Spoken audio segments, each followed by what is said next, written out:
Salam sejahtera Malaysia, terima kasih kerana menonton video-video dalam channel ini. Sebelum kita mula, jangan lupa untuk tekan tombol subscribe, share, like, dan komen. Let's go! Salam sejahtera dan selamat petang kepada semua pendengar. Berita kali ini dipetik dari berita Awani bertajuk Kes Bella, Hakim beri amaran kepada orang ramai, jangan lantang ulas perbicaraan di media sosial. Berita penuh, Hakim Mahkamah Session memberi amaran kepada orang ramai agar tidak membuat sebarang komen di media sosial berkaitan perbicaraan kes pengabaian dan pendaraan membabitkan remaja sindrom Down dikenali sebagai Bella yang sedang berlangsung ketika ini. Amaran itu dikeluarkan Hakim Izralizam Sanusi selepas timbalan pendakwa raya DPP Nur Azizah Muhammad memaklumkan kepada mahkamah bahawa orang ramai masih membuat hantaran di laman sosial berhubung kes tersebut seperti Justice for Bella dan Justice for Bella macam mustahil di dunia ini.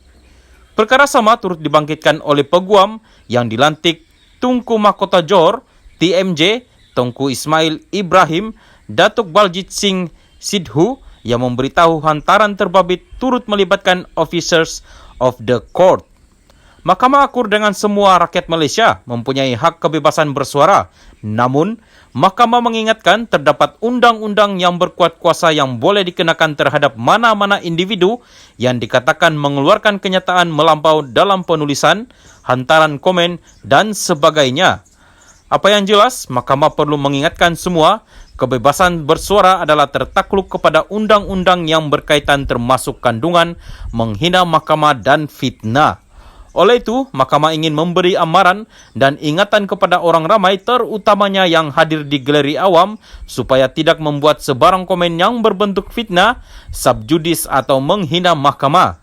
Sekiranya berlaku perkara-perkara tersebut, DPP boleh mengambil tindakan yang sewajarnya dengan merujuk kepada individu-individu terbabit secara spesifik yang membuat hantaran yang jelas melanggar undang-undang menghina mahkamah atau subjudis, katanya pada prosiding di sini pada Khamis. Izralizam menambah, sedangkan keterangan saksi pun belum selesai, termasuk saksi kelima, Yasmin Nahar Mahmud, yang tidak hadir pada Khamis kerana tidak sehat, namun sudah ada komen-komen yang melampau. Menurutnya, perbicaraan masih lagi berjalan dan tertuduh masih belum dibuktikan bersalah. Kita masih lagi jauh perjalanan untuk memanggil saksi-saksi selain SP5, saksi pendakwaan kelima yang masih dalam pemeriksaan balas. Simpan komen-komen yang berbentuk subjudis dan fitnah untuk diri sendiri. Jangan untuk dapat followers, untuk baca tetapi menjejaskan perjalanan kes ini, tegasnya lagi. Dalam pada itu, beliau turut memberitahu mahkamah mengambil maklum kenyataan Baljit Singh di mana perkara itu turut melihatkan officers of court. Kita membuat kerja berdasarkan tanggungjawab masing-masing. DPP membawa kes ini untuk dituduh. Peguam mempunyai tanggungjawab membela tetapi berada dalam ruang lingkup undang-undang yang sedia ada. Jangan overstep atau melebihi undang-undang. Peguam tertakluk kepada etika DPP, tertakluk kepada undang-undang. Publik yang tertakluk kepada undang-undang.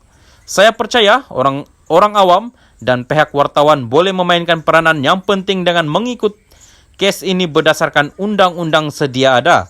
Jangan membuat komen-komen yang mengganggu saksi, kata tambahnya.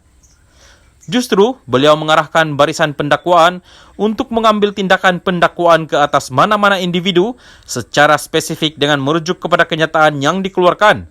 Selain 4 peguam yang dilantik oleh TMJ, Ahli Dewan Negara, Senator Datuk Ras Adiba Radzi turut hadir pada prosiding pada Khamis sebagai pemerhati.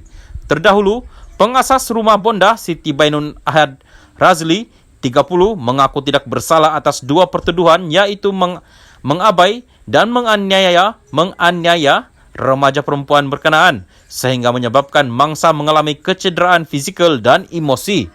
Dia didakwa melakukan perbuatan itu di sebuah kondominium di Wangsa Maju antara Februari dan Jun 2021. Pertuduhan terhadapnya dilakukan mengikut Seksyen 31-1-E Akta Kanak-Kanak 2001 yang membawa hukuman maksimum penjara 20 tahun atau denda RM RM50.000 atau kedua-duanya jika sabit kesalahan.